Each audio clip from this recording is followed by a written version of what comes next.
In its third year in the border city, the annual 5-kilometer fundraising walk Steps for Life received the highest turnout to date. The flagship fundraiser of Threads for Life raised more than $10,000 to promote workplace safety and programs for grieving families. Josh Ryan has more. After braving chilly temperatures and snow in previous years, participants in the third annual Steps for Life walk in Lloydminster enjoyed clear skies while strolling the paths of Bud Miller Park. This marks continued growth for Threads of Life, where support services for families grieving the loss of a loved one due to a workplace tragedy have been used in Lloydminster area for years. As we started to promote it and go through it, we found 5 other families who have already used this in our local area. They were really excited to get involved and help build it so that it's available for others. Steps for Life now takes place in 30 communities across Canada, helping thousands of devastated families. Grief is disabling. For some people, they don't recover. And it's not a matter of time passing, it's a matter of how they can live with that new normal. Denise Schaefer has experienced that grief, having lost her son to a workplace accident nearly 5 years ago. I spend a lot of time laying on the couch and just not really being part of the world for such a long time. Denise and her family attended one of many family forum events directly funded by Threads for Life. And it's not just the immediate families, it's aunts, uncles, cousins, best friends. As long as the family vouches for them, anybody can have that grief counseling for the loss. I was able to release a lot of my grief. I shared with my husband a lot of things that I never shared before. I learned to understand that his grief is different than my grief.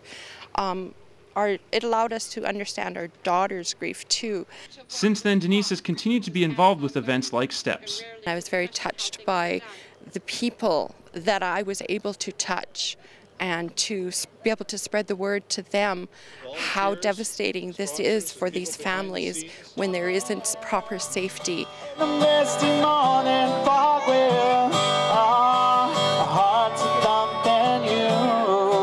And with money still coming for the cause, the border city continues to be a strong avenue of support.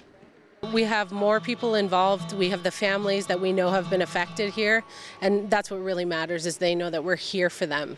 A motorcycle run is scheduled next month. Josh Ryan, Newcap News. The Lloydminster Comprehensive High School Black Box Theatre is now going under a different name. To coincide with their spring musical, the LCHS held the grand opening of the Barons Court Theatre. The theater has been around for a while now, going under several different names. The school recently decided it was time to come up with an official title, so staff struck up a committee. Well, I hope it just brings some recognition, I guess, to the building and the theater that we perform in. Hopefully it gets a little bit more recognition now, and my goal has always been to just keep growing the program, so hopefully this will help do that as well. Their spring musical Zombie Prom was sold out opening night with close to 100 guests in attendance. Residents will get to enjoy the theater at their next production in December. The Lloydminster Dance Academy's 37th annual year-end recital was underway today. Featuring the theme Cars, 200 dancers performed in this year's show.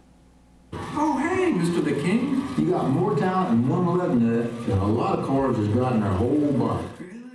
Performers have been practicing 7 different dance styles. Since September, the 3-hour performance had residents captivated by the vibrant costumes and talent. President Trish Mendez says to her the show is bittersweet as she is retiring after 21 years with the group. And what we're going to see is everybody from age 3 and to adults performing all different styles of dance. You're going to see lots of really cool cars because the girls and their parents made these awesome costumes for all the girls. The show was sold out both days.